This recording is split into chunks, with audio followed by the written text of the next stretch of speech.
Hi, this is Morley and this is the M-Wire. Arizona State Liaison Ken Bennett says he hopes Senate will not have to take legal action to get routers from Maricopa County. Now, we all know that they've been trying to get the routers for 6 months and this has been discussed ad nauseum, but I'm the farthest thing from an IT guy that the world has to offer, and even I know that routers do not store information but carry information. So the George S. Bott, Sheriff Penzone's argument about protecting state worker information is absolutely and completely asinine at best. That's like saying eating peanut butter sandwiches will give you immortality. It just doesn't make any sense, and they've been ordered by the courts, and hopefully they don't have to go legal, but if they do, they do. I look at the routers as simply the icing on the cake. There is more than enough evidence otherwise than just the routers. I've been reporting on it for the last month. I have a playlist to it. If you're new here, just watch that and you'll get what I'm talking about. And while you're at it, why don't you subscribe to the channel? And now I have a backup channel as well, the M-Wire 2.0, link in the description box. So once again, Jordan Conradson from the Gateway Pundit sat down with Ken Bennett for an interview. I'm going to just show you the video because there is a video attached to this. Watch this. Conradson with the Gateway Pundit. I'm here with Ken Bennett. How's it going, Mr. Bennett? Going well, thank you. That's good. So it's the last week of counting. Can you tell us about what's going on the floor? Well, there's a few little holdovers on the counting side. The last 3 boxes that we haven't touched yet are the Braille ballots. We've got 2 or 3 Braille readers who are going to be in tomorrow morning to deal with those ballots. Everything else has been counted. There's some double checking going on, and then most of the activity on the floor has to do with the paper evaluation. So we're set to be done on Saturday, right? At the pace we're making, we should be done this week, yes. That is awesome.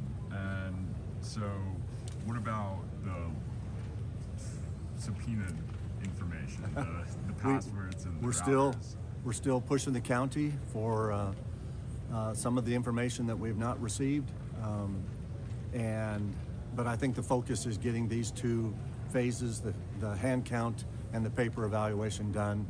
Then we'll turn our focus to getting some of the other information that didn't come over. Are you guys going to have to take criminal action to get that information? Well, I hope not. I believe that they will provide us what we need by subpoena. Both, the county and the Senate both know that the Maricopa County Superior Court judge has ruled that the Senate subpoenas are valid and need to be complied with. So we hope things will go smoothly. All right.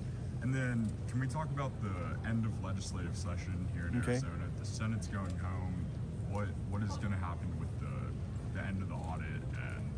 Well, obviously, if we find things that need to be fixed in Arizona election laws or procedures in the audit, we would love to have those things considered this year for passage of corrections to those state laws instead of waiting for next year, because if you put it in the regular session next year and the session doesn't end until May or June like this year did, then those bills don't become effective until 90 days later. By that time, you're well into the election of 2022. So one way or another, I personally hope that the legislature and the governor will find a way to either keep the legislative session open, maybe recess instead of sine die, or a commitment maybe to come back for a special session later this fall, so that these corrections, if we find any, can be made this year and be in effect for next year instead of being made next year and not effect until 2024.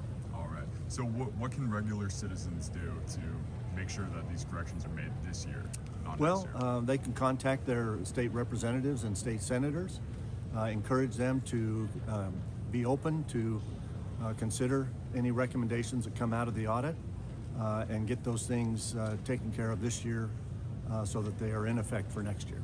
All right. Thank you, Mr. Bennett. Thank you. Now, obviously, I'm interested in every aspect of this audit, but the paper especially intrigues me. And the reason that the paper intrigues me is because it's an instant tell. If it's not on the same paper, it's not bona fide. There is absolutely no gray area, and it simply cannot be refuted by anyone. If you, the viewer, had to pick what aspect of this audit most intrigues you, what is it? I'm curious. Let me know in the comments below. But thanks, folks, for coming along with me to my update. Please remember to like, to comment, to share, and to subscribe to this channel, as well as my backup channel, the MWire 2.0. Thank you so much, and God bless.